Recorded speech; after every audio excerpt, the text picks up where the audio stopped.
Hey guys, I'm Nick, aka the one NicsGames, and today I'm going to be talking about how you can choose a good microphone, the best way to figure out what microphone's going to be best for you, and I am going to be using a few different microphones as a baseline today, specifically 3, but we'll get into those in a second. First off, I want to thank Captain John Doctor on Twitter for submitting this how-to suggestion. If you guys do want to suggest how-to, just tweet at me at NicsGames, and I'll be more than happy to tell you, yeah, I'll do that, or no, I don't know how, or whatever. So just tweet those at me at NicsGames if you have a suggestion. That's what he did. Actually asked for them, he tweeted, so there you guys have that. Anyway guys, I'm gonna go ahead and jump on into this. So I'm gonna use 3 microphones ranging from $50 all the way up to $250 to describe kind of which one you're looking for. Now, I don't have any experience with a $250 mic, however, I have done extensive research on it, and I've done tons of sound quality tests and listened to tons of things, so I would say I'm good at knowing whether or not you should go, when you should go for the high quality mic, the middle quality mic, or the lower quality mic. That's still pretty good, because I'm not going to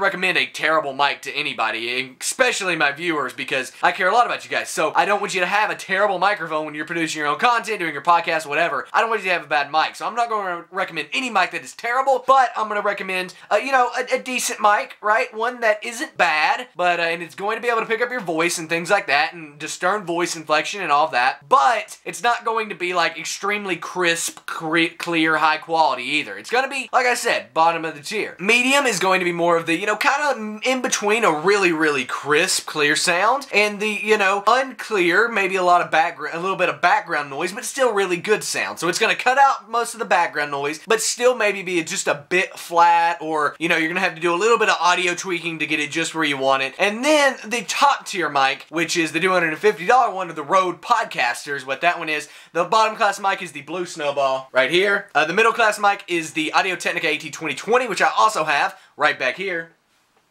And the Rode Podcaster, which is the top-of-the-line quality mic that I'm going to be recommending. Anyway, guys, let's go ahead and jump on into this. The Rode Podcaster, by the way, the high-quality mic is going to be really crisp, really clear, almost no background noise. If you do want to do any audio editing, very easy. Whereas the bottom of the line, the Snowball, is going to be a lot harder to do audio editing. Middle of the line is going to be okay at it, but not great. But you can change some things, and you probably will have to get that really crisp sound that this mic back here can actually do. But you have to, like I said, do some tweaks too. And the Rode Podcaster, which out of the box should be crisp and clear. Nevertheless, which one do you want? Well, honestly, in this case, I think it depends on what you're doing. If you're doing YouTube, a Blue Snowball, it's gonna be fine. It's gonna be fine. It's gonna be okay, especially if you're sitting down doing a commentary, you're gonna be talking a lot, the background noise isn't gonna matter. It's not gonna matter. However, if you're doing a live stream, maybe you wanna go with something that's gonna have a little bit less background noise. For example, the AT2020. That's gonna have a lot less background noise, and so maybe you wanna go up, you know, the $70 more or $60 more that it's gonna cost you to get the AT2020 over the Blue Snowball, just to cut out that background noise. Okay, just to say, hey, background noise, I don't want you to be there because I'm gonna be falling quiet in a stream, right? In a live stream, I'm not gonna be talking all the freaking time. I'm not, it's impossible. So I'm gonna fall quiet in a live stream, and so it would be nice if when I fell quiet in that live stream, it wasn't constantly a hiss or something like that, which will happen with the Blue Snowball. If there is a hiss with the AT2020, which mine actually did have a hiss because my computer is so close to the mic and the desk and all that, how it's all connected there, and there was like a vibration, there's a little vibration. I actually had to do some audio editing to get the sound that I wanted out of the AT2020, which is fine because it's really easy to edit the AT2020. The Snowball is a bit harder. And then, last but not least, we have the high quality mic, the Rode Podcaster. And if you want to get this, honestly, if you're doing audio only content, like a podcast, or some form of like radio style show, the Rode Podcaster is probably going to be the direction you want to go in. A higher quality, more expensive microphone that's going to cost a bit more, but in the long run, right, will pay for itself because you're producing audio only content, and that's your only expense. Where with this whole YouTube thing, you have to get a webcam, you have to get a mic, you have to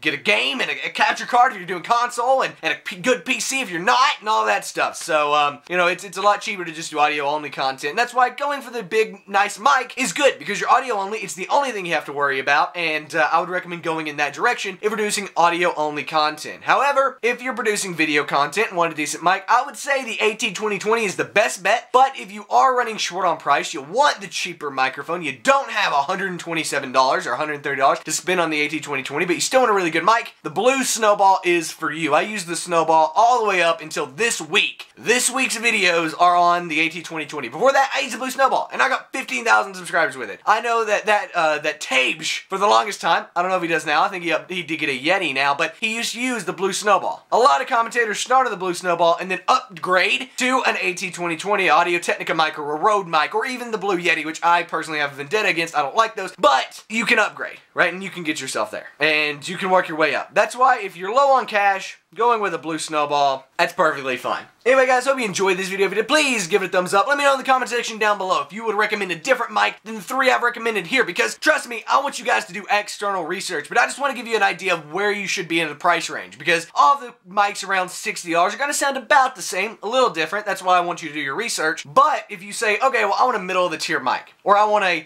a higher quality mic. But by the way, there is an extra high quality that, when you get up into the $1,000 range, but I didn't even talk about that because I've never even looked at those. But those 3 tiers that I've given you, I've done extension research with, and I would recommend those are kind of like the basic starter tiers, where if you're like, this is my price range, let's dig into mics in this price range, because Nick said that they're going to be this quality. So that's what I would recommend. Anyway guys, hope you enjoyed this video. If you did, please give it a thumbs up. It really has helped me out. Let me know in the comment section down below any other mics you recommend, any other things that you have about, the tiers that I've projected, or any other tiers in between, because there are middle tiers there too. So just let me know all that in the comment section down below. We'll kind of make it a database for people to come and get microphone information. Anyway guys, I'm NicsGames, and I'm out. Peace. And there's some videos you guys might want to go check out. On the left is Crisis Craft episode 27, in which I build an awesome dungeon, or start building. It's the biggest build we've ever done in Crisis Craft, so go check it out. It's a really, really good video. And on the right is how to use a green screen with Open Broadcaster software. So if you guys want to use a green screen with a face cam and all of that stuff to maybe crop out the background so you can see more of a video game or something like that in your live streams, check out that video to tell you exactly how to do that. Also check my daily vlogging bomb saver screen, where I document every single day of my life. Anyway guys, I'm NicsGames, and I'm out. Peace.